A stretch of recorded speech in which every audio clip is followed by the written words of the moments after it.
$16.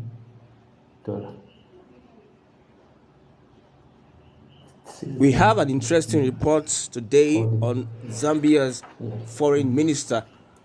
They call him the Ganduje of Zambia, and why he is being called Ganduje of Zambia is because he was caught taking bribes from Chinese contractors. There was a video attested to that. Let's look at the report. Zambia's foreign minister Stanley Kakubo has quit after he was allegedly caught on video receiving a stack of cash from a Chinese businessman. He did not deny he was in the video. Instead, Mr. Kakubo said he was facing malicious claims over a business transaction and had resigned so that the government was not distracted by the controversy. This happened in Nigeria, but former governor of Kano State, Abdullahi Umar Ganduje, did not resign but later became the APC chairman. This is interesting, and I believe for a very long time this is going to grace our social media space, and many reactions would follow this. Let's take a look at what really happened in Zambia and demystify the story. Stanley Kakubo resigned on Wednesday after receiving $200,000 in cash and a Mercedes-Benz luxury vehicle as a bribe from Chinese contractors. He didn't know he was being recorded. In the video, which was taken in 2022, the minister promised to sell rich mineral mines to Chinese businessmen. The video, however, surfaced after he failed to live up to the terms. The minister said he resigned because he didn't want his controversy to distract President Hakainde Hichilema's administration. That is according to Lusaka Times report. Mr. Kakubo, however, vowed, in due course, we will provide the accurate context surrounding the recent developments. The president promptly accepted his resignation while appreciating his commendable contributions and leadership as a minister. Mr. Kakubo's scandal shows how prevalent bribery has become among African politicians. In 2015, judges were caught on camera receiving bribes in Ghana. In 2018, a Nigerian politician, Umar Ganduje, was caught on camera receiving bribes from public works contractors while serving as governor of Kano in the country's northwest. He declined to resign from office and went in to win the election. That means he was re-elected as governor the second time. After completing his 2 years, he was offered a ministerial position by President Bola Tinubu. However, this was thwarted following People's Gazette's report about internal rancor over the controversial appointment. After being dropped for ministerial consideration, Mr. Ganduje became the chairman of the ruling All Progressives Congress, maintaining his political influence over the president's party. Okay, that's the full story. Looking at the first video and the second video, compare the two videos together. You see that bribes were received.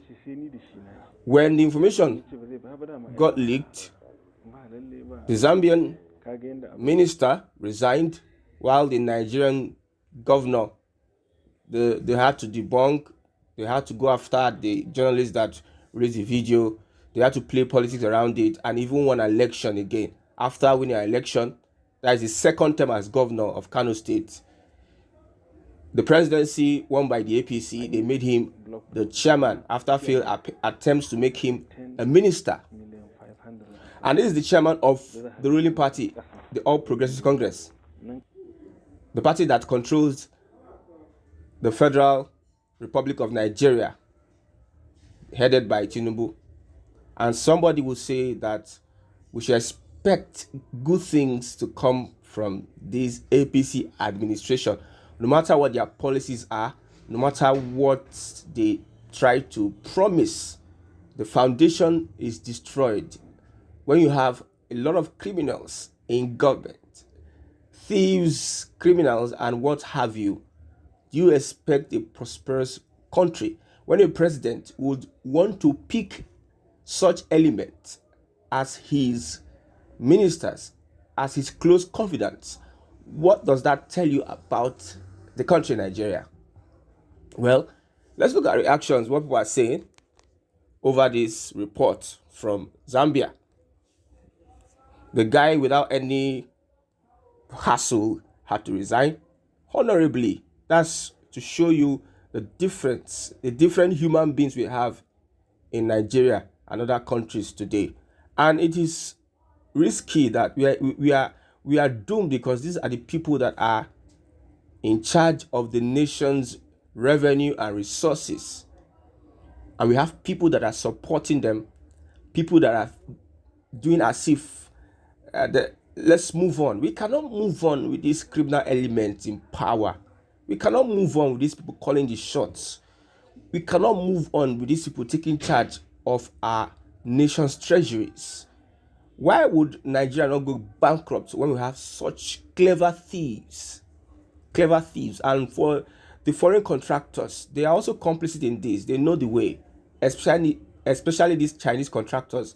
They are not going to take this from their own country, but they can come to Nigeria and bribe and do all sorts and have their way. Imagine most of the contracts we have been having, how they have inflated, collect bribes and all the corruption in the civil service, abandoned projects and all the things, many things that needed to be exposed. And yet we say Nigeria is bankrupt. We have many ministers, we have many House of Rep members, we have many aides to the president, we have many people in Asoro collecting Nigeria's hard-earned wealth. Nothing really for development, just for some people to come and embezzle in a country. And these people will come out to the press and promise that they are going to work assiduously, they use the word assiduously, to bring the dividends of governance to the people. That is just the English. They know that most Africans, most Nigerians, they are ignorant. Probably they don't know what steps they can take to defend democracy, to stand for their right. They further put people into poverty. Well, I'm very angry this moment. This particular report is supposed to make Ganduje come out and resign as the APC chairman, although he's not a popular, it does not concern Nigerians, but for integrity, for posterity, to show that these people have the heart to govern the people. But no, they prefer to remain there and die in that seat with all allegations. If they like, let them steal Nigeria blind. They prefer to still stay on their positions and even die there. Look at the former governor of Ondo State, with how sick he was. He still preferred to be on that seat and even had to die on that seat as a governor, while he challenged Yar'Adua to resign when Yar'Adua was the president and was sick. You can see the kind of leaders we have. And until we take a decisive step to flush these people out of power, just like virus, until you take a decisive step to fumigate, to I don't want to use the word eliminate, but just drive them out of power so that we can have fresh bread. It's just like something that is sucking us in our system, sucking our blood, and we are getting sick, we are getting impoverished, we are getting hungry. They are still in our system, sucking our blood. Until we take that thing out of our system, Nigeria cannot move forward. The problem Nigeria has is its politicians, not anything. The leaders, the politicians, most people are in power just for the resources, and they will do all they can do. They can use all devious means, hypocritical means, cunning means to just stay in power just for the money. Imagine the report you are getting from Zambia, and tomorrow some people will be hailing Ganduje in one northern part of Nigeria, or some people, APC members, will be hailing Ganduje. They will not call for his resignation. The nation should be boiling now. People should be out protesting. People should be out saying that we don't want this government anymore. We don't want these vampires anymore. We don't want these ruiners anymore. We don't want these people in the corridors of power. We are tired, and we are tired. Let the country be shut down until we put everything right. We reset the country. This country needs a great reset. If we continue like this, it is still suicidal to still continue like this as a country. It is suicidal to continue like this, knowing that whatever Nigeria makes is being put in the hands of thieves and criminals. And these people are in their numbers. In their numbers, they will cleverly, in whatever way they can, take these monies, steal these monies, appropriate these monies, and from there enrich themselves. It is high time we take a stand, or nothing will change, no matter what policies they do, no matter what, whether renewed hope agenda or whatever they are trying to bring, no matter the palliatives, no matter press releases, no matter reforms they bring in. Nigeria will never move forward until we get rid of the virus and the politicians, criminal politicians at the helm of power that is making things difficult for Nigeria as a country to prosper and progress. This is what I'm calling for. Let us come together and for once put this to an end. The Zambian minister resigning, he resigned. I was sorry. He was very sorry for his action. He was sorry. He was remorseful.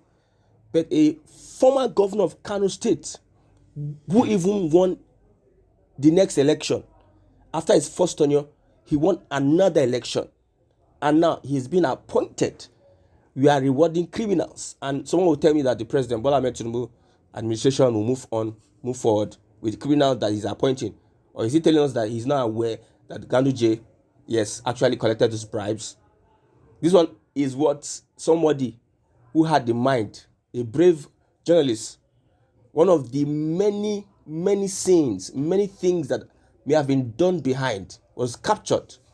One out of billions of bribe taking being captured by a journalist. So the president will tell me that he does not know that this happened and still went on to fight for Ganduje to become, he started with minister, now he is now the APC chairman. No wonder Oshomole said, if you're a thief, if you come to APC, your sins are forgiven.